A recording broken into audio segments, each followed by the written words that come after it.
Teman-teman, ini adalah suatu bekal di tahun yang baru untuk menjadi pribadi yang lebih baik. Ini bukan renungan yang terlalu kompleks, gampang saja, sederhana, tapi maaf belum tentu kita bisa lakukan. Hal sederhana ini semoga menjadi refleksi bagi diri kita. Saya mau jabarkan dulu ya. Seperti biasa, di akhir tahun itu, orang kalau tengah malam kumpul-kumpul barbeque bareng. Makan bakar-bakaran tengah malam. Saya pernah tuh diajak tuh. Makan daging bakar, ikan bakar di tengah malam. Saya bilang, maaf, bukannya tidak menghargai, tapi saya kalau tengah malam gak makan, apalagi bakar-bakaran. Tidak baik buat kesehatan. Salah satu dari mereka menjawab, ini kan setahun sekali, Dad, setahun sekali. Saya kemudian tidak lagi menjawab atau berdiskusi atau berdebat. Tapi dalam hati saya mengatakan bahwa walaupun cuma satu hari, saya nggak mau absen dalam mencintai diri saya, menghormati, menjagai, merawat, menyayangi diri saya. Teman-teman, tahukah kita makan tengah malam itu tidak baik? Sedikit ilmu medis ya. Sebenarnya untuk kesehatan yang paling benar nih, makan itu sebelum maghrib sebenarnya, makan malam. Karena pencernaan itu 5 jam. Setengah 6, jam 6 Anda makan. 6 tambah 5, 11. Jam 11 sudah kosong perut, terjadilah detox. Makanya pagi-pagi kalau kita bangun, mulut kita bau. Karena memang detox terjadi. Kalau kita makan jam 12 atau jam 1 malam, jam 2 tidur, jam 4, jam 5 bangun, itu mulutmu pasti tidak terlalu bau karena detox tidak terjadi. Organ pencernaan masih bekerja tadi tengah malam. Ini ilmiah ya. Anda boleh tanya semua dokter, Anda boleh baca buku-buku tentang kesehatan, apalagi pencernaan. Apalagi bakar-bakaran, itu karsinogenik, penyebab kanker. Nah, kembali kepada renungan awal tahun. Saya pribadi tidak mau absen satu hari pun dalam menyayangi, merawat diri saya. Ini adalah tanggung jawab saya seumur hidup pada diri saya. Saya sayang sama diri ini. Implikasinya ke banyak hal. Nggak hanya soal menjaga kesehatan, merawat, memilih apa yang dimakan. Juga dalam hal pertemanan, pekerjaan, dunia sosial.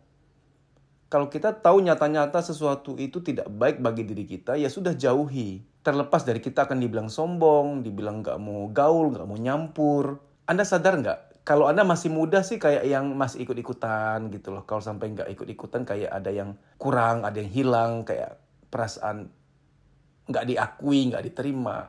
Tapi begitu Anda sudah berusia 40, 50, 60, Anda baru sadar deh bahwa konyol ya, capek ya selama ini tuh mencari penerimaan, mengejar pengakuan, padahal semua itu merugikan diri. Makin Anda berumur, makin Anda berani berkata tidak. Enggak dulu, enggak ikut, enggak mau.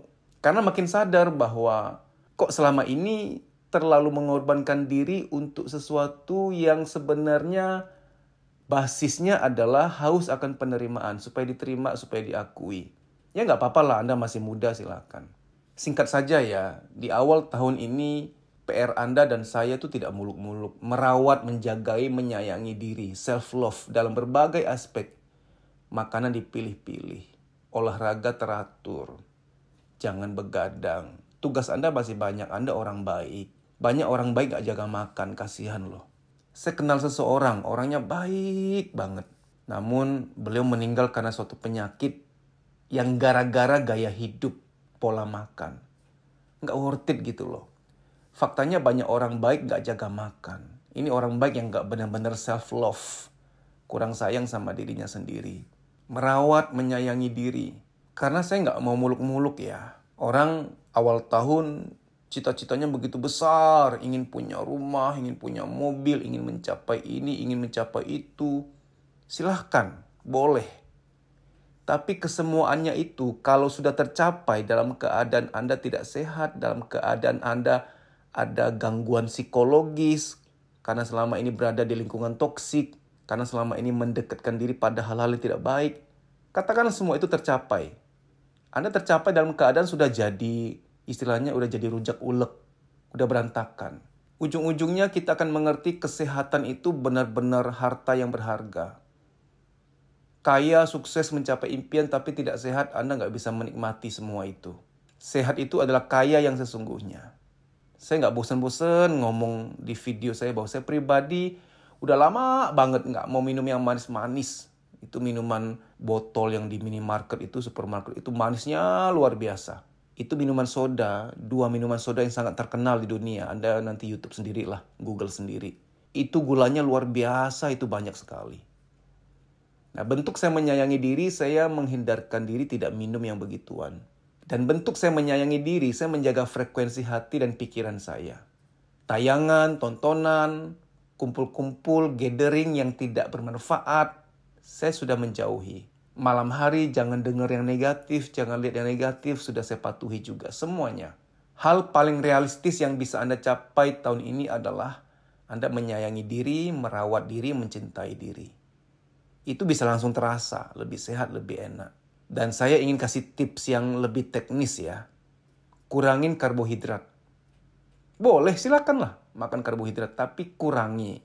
Ini di luar ilmu psikologi ya. Dengan Anda mengurangi karbohidrat, itu Anda akan lebih awet muda, nggak gampang sakit. Aneh memang. Coba aja dulu. Bagi Anda yang nggak ngikutin ilmu diet seperti ini, memang kayaknya aneh gitu. Ikutin aja dulu. Manut aja dulu.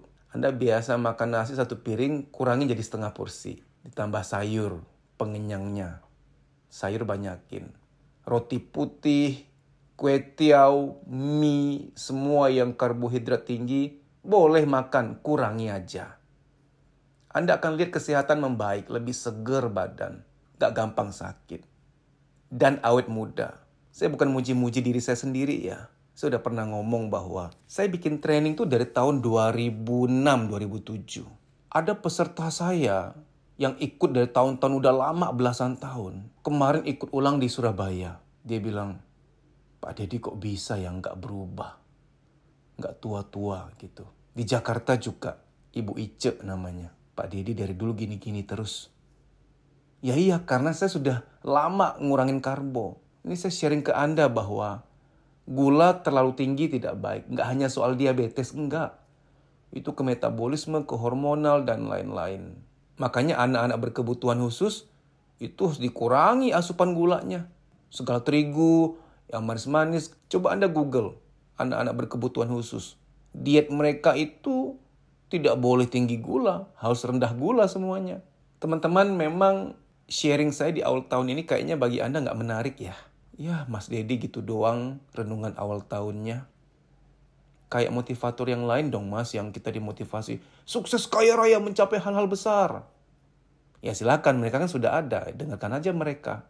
Suatu saat nanti Anda akan lebih betah dengar channel YouTube Kuliah Psikologi. Karena 1, lebih realistis. Karena 2, semua orientasinya self-love, menyayangi diri, mencintai diri, menghargai diri. Dan Anda akan sadar ujung-ujungnya kesehatan memang nomor 1 lebih penting. Selamat tahun baru, dimudahkan bahagiamu, sehat, jernih pikiranmu, indah hari-harimu. Sukses mencapai semua impianmu. Amin. Teman-teman, hati-hati dengan sugesti. Sugesti itu mempengaruhi kehidupan manusia 60-70%. Anda pasti ngerti, pergaulan yang buruk membuat kita tersugesti untuk hal-hal yang buruk. Contoh, ada teman kita yang suka ngomong kepada kita, alah gua aja gak bisa apalagi elu. Dengar begitu terus tuh lama-lama mental kita tuh terbatasi. Mental block namanya. Gak bisa dipungkiri ada orang tua tertentu kalau marah itu melabel. Kamu gak mungkin sukses di masa depan. Nyapu aja gak beres apalagi yang lain. Seorang anak yang sedang disuruh sesuatu oleh orang tuanya mengerjakan sesuatu. Karena dia mungkin lagi tanda petik malas, lagi gak semangat. Oleh papanya dicap, dasar lelet kamu, apa-apa lambat. Diomongin terus, itu lama-lama menjadi program di alam bawah sadarnya. Bahkan maaf-maaf, saya pernah menterapi seorang klien yang dia itu, maaf-maaf ya, disumpahi oleh mamanya. Dia bilang, kamu akan perawan tua. Betul. Dia sampai umur 36, tanda petik sulit cari jodoh. Sedih banget ya, sumpahan, label, sugesti, ngeri banget. Ada seorang klien saya, yang dia itu dari kecil oleh orang tuanya sering dikatakan anak bawa sial. Ini mengerikan sekali. Akhirnya apa? Kehidupannya selalu terpuruk. Setelah terapi membuang label negatif, dia seperti orang yang berbeda dibanding yang kemarin. Kayak dua orang yang beda nih. Ternyata sugesti anak bawa sial itu tertanam di alam bawah sadarnya. Yang kalau nggak dibuang melalui terapi akan terus ada di sana. Wahai orang tua, kalau marah-marah aja. Nggak usah mencap. Jangan melabel. Anda ngomong sekali dua kali. Tapi itu terbawa seumur hidup. Lalu orang tua yang nggak ngerti psikologi berkilah tuh. Anak sekarang terlalu cengeng, terlalu lemah mentalnya. Baru digituin doang. Nah inilah susahnya ngomong sama orang yang nggak melek psikologi. Mereka pikir kalau ngomong kasar itu artinya mendisiplinkan. Ngomong kasar tuh biasa. Mereka nggak ngerti bahwa label-label negatif akan dibawa seumur hidup. Mereka nggak ngerti bahwa label-label negatif itu akan terukir, tertanam di alam bawah sadar. Ada satu lagi klien saya, seorang istri. Yang dia selalu ketika suaminya marah dikatain, dasar istri nggak guna. Istri yang nggak bener.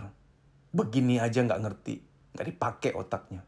Wah itu beliau cerita ke saya aja sambil nangis. Luar biasa. Akhirnya apa? Dia sering merasa bahwa, mas aku tuh kayak nggak tahu siapa diriku yang sesungguhnya ya. Aku tuh kayak kehilangan diriku. Nggak tahu aku tuh harus gimana, mau kemana. Kayak hilang, hampa, kosong. Kayak nggak mendiami badan ini gitu loh. Hidupku kayak nggak nyata. Ya iyalah, diserang oleh kata-kata begitu, menyerang rasa berharga. Ini tidak hanya dari keluarga dan pasangan ya. Ada banyak klien saya yang dimana suasana kantornya itu toksik. Atasannya, supervisornya, atau ownernya, kalau ngomong kasar banget. Kebun binatang, label-label bodoh, gak punya otak, gak bisa diandalkan, dan lain-lain. Anda sadar gak orang-orang yang sering diomongin begitu tuh, lama-lama kayak zombie. Hidup tuh kayak gak bawa nyawa gitu loh. Karena hilang, hancur harga dirinya. Sedih sekali. Ada seseorang yang dia itu, bosnya itu mulutnya pahit banget. Mulutnya kotor banget. Kalau marah tuh, waduh, saya nggak usah sebut di sinilah, nggak enak dengernya. Ini dia sampai mengalami insomnia, mood swing. Karena setiap kali mau ke kantor tuh kayak mau ke medan perang katanya. Takut banget kamu ke kantor tuh. Setiap kali pulang kantor lega rasanya. Jadi setiap hari dia harus berjuang untuk berangkat ke kantor. Bener-bener berat banget. Itu badannya udah rame. Rame artinya segala emah, migrain. Karena dia wanita, nyeri headnya nggak karu-karuan.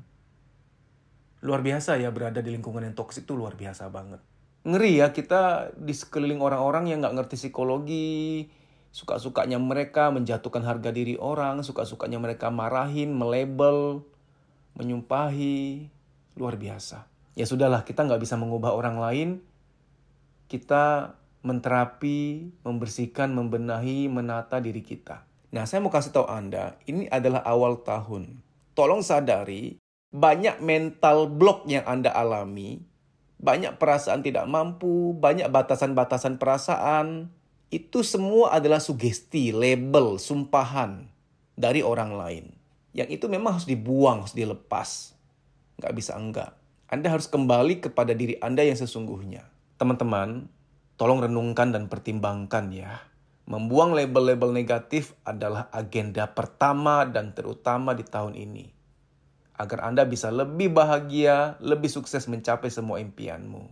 Teman-teman, di awal tahun ini saya menawarkan program untuk membantu Anda lepas dari label-label negatif. Sugesti-sugesti negatif. Yang kalau nggak dibuang, ya memang akan di situ terus jadi program. Begitu dibuang langsung cerah, langsung indah.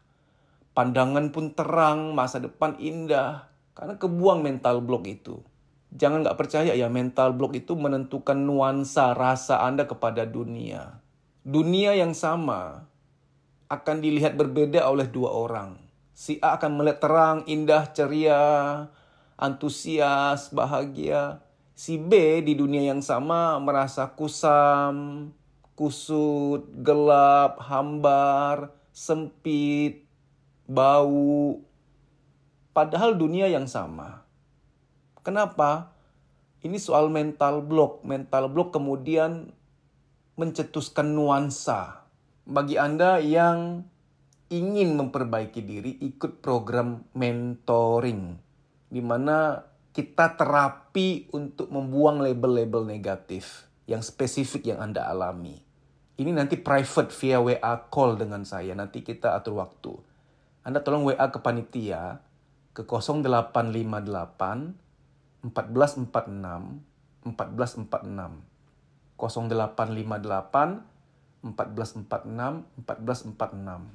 WA nama, pagar, membuang label negatif. Teman-teman, first thing first. Apa yang penting tolong dahulukan. Perkara mental, perkara perasaan, perkara psikologi itu benar-benar harus dibenahi dulu kalau seseorang mau sukses. Karena faktor psikologis itu 80% mempengaruhi hidup manusia. Tanpa sadar ada orang yang masih terjerat dengan masa lalu, dengan kata-kata seseorang di masa lalu, dengan belenggu-belenggu nuansa negatif dari masa lalu. Padahal dia bisa berlari kencang menuju kesuksesan. Mungkin ada yang berkata, Mas Dedi promosi lagi. Ya gimana ya? Saya kalau nggak menyampaikan program ini, sayang sekali. Ada orang-orang yang sebenarnya bisa berlari lebih cepat, melepaskan mental blocknya. Itu luar biasa. Saya melihat manfaatnya. Anda jangan anti dengan promosi. Kalau tidak ada promosi pasta gigi, mungkin saya masih gosok gigi pakai arang. Kalau nggak ada promosi kompor, mungkin saya masih nyalakan api pakai batu. Gesek-gesek batu sampai keluar api. Kalau nggak ada promosi kacamata, gimana kami-kami yang matanya minus? Teman-teman rasakan ya, setelah ikut terapi membuang label-label negatif, itu rasanya luar biasa. Anda akan sukses lebih cepat. Karena perkara mental block ini namanya juga mental block. Ada sesuatu yang ngeblok mentalmu, harus dibuang. Demikian ya, semoga bermanfaat. Sampai jumpa.